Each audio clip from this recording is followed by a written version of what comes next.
bicara tidak ya, suku bicara tidak jelas, padahal data informasi sejarah itu banyak manuskrip di Minang itu yang ada angka tahun ya, banyak angka tahun. Saya pribadi punya banyak koleksi ya, koleksi sejarah Pasaman, koleksi sejarah Pariaman, koleksi sejarah Indropuro ya.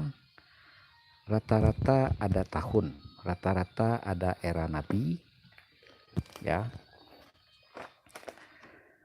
Tetapi tabiat ya para pengulu datuk, tabiat Mak Ati Inyi Yos Parpati maupun tabiat macam-macam pengarang buku di Minang itu, Zulfian Azrial, Muhammad Jamil ya,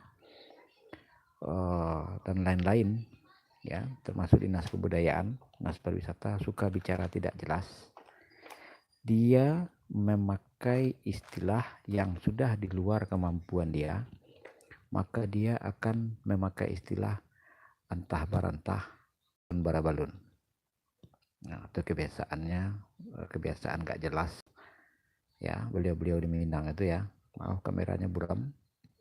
Nah juga dia bersumpah di sumpah saksi adat ini, sumpah jabatan. Dia bersumpah demi Al-Quran 30 juz. Ya, macam-macam. Ya, bicara nggak jelas berakibat kental 3 ciri munafik mengenai sumpah. Ya, ini juga macam-macam versi sejarah tadi saya peroleh ya. Pengakuan 100 orang lebih ketua Karapatan Adat Nagari, silahkan disebut, meminta dikaderisasi. Ya, jadi yang akan saya posting ini nanti cuman stempelnya aja yang beda ya. Stempel yang berbeda. Ini mewakili dari 100 lebih ketua Karapatan Adat Nagari mengakui membutuhkan program kaderisasi ya. Nah, isinya sama ini. Ya, ada Pariaman, asal 19 kota, 19 kabupaten. Ya. Sama, itulah akibatnya bicara tidak jelas ya.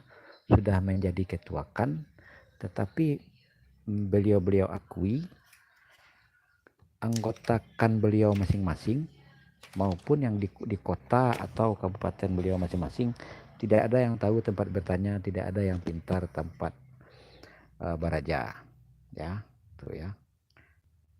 Nah, oke, tuh ya. Nah, jadi itulah akibatnya bicara tidak jelas ya. Dan 100 lebih dan beberapa bukti tertulis tersebut ya, ada yang saya kirimkan ke DPMD sebelumnya. Kalau ini yang baru, yang kemarin ini ada ini yang baru ya. Nah, dan 23 bulan 2 2023 ya. Ini yang baru. Kalau yang lama, sambil melihat yang baru, saya akan cerita kemana saja berkas sudah saya masukkan ya. Sebelumnya dalam 6 tahap keliling Sumbar melakukan uji kelayakan, mengajak berdialog tatap muka langsung tokoh masyarakat dan budaya Minang itu ya 19 kabupaten. Ya sudah saya serahkan sebelumnya ke DPMD Provinsi, Elkam Provinsi Sumbar, ke Dinas Kebudayaan Provinsi Sumbar, ya, ke Elkam, DPMD, Dinas Kebudayaan, Tata Usaha Gubernur Sumbar, Tata Usaha Gubernur Sumbar. Nah itulah ya. Jadi orang-orang ini suka nggak jelas, ya. Semua mengatasnamakan bela ABSSPK, ya. Tetapi tidak ada yang berpola pikir secara terkurikulum, secara sistematis, ya. Nah, jadi ini ada tanda terima. Ini yang saya masukkan mulai dari pemberitahuan, ya, mulai dari pemberitahuan sampai surat laporan sudah saya masukkan.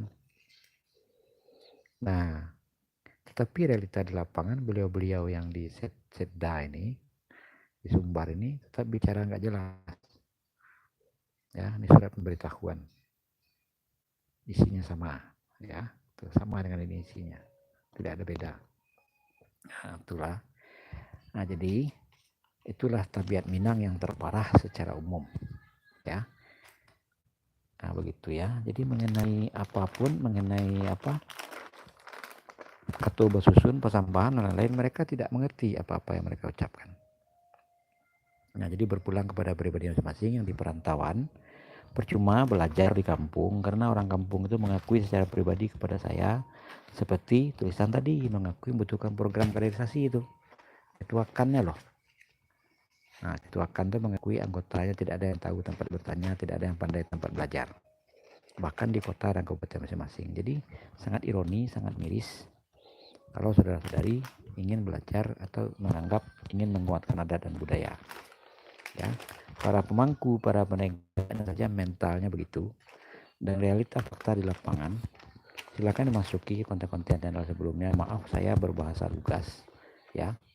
Itu jadi efeknya bakat bana bajang duri takak mana mau komati ya. Efeknya transparansi, efeknya jiko jujur, maka banyak kepentingan orang yang terganggu, maka saudara-saudari yang bukan pemerhati akan tersinggung. Itu sudah pakaian pejuang bakat wana. Oke, baik. Silakan dibagikan, beri copy pasir. Ya, supaya semua tahu. Salah satu tabiat terbesar Minang adalah bicara nggak jelas, ujung-ujungnya perbuatan nggak jelas. Ujung-ujungnya berakibat kerusakan akhlak, kerusakan mental. Cukup sekian, terima kasih. Wabillahi taufiq wal hidayah. Assalamualaikum warahmatullahi wabarakatuh.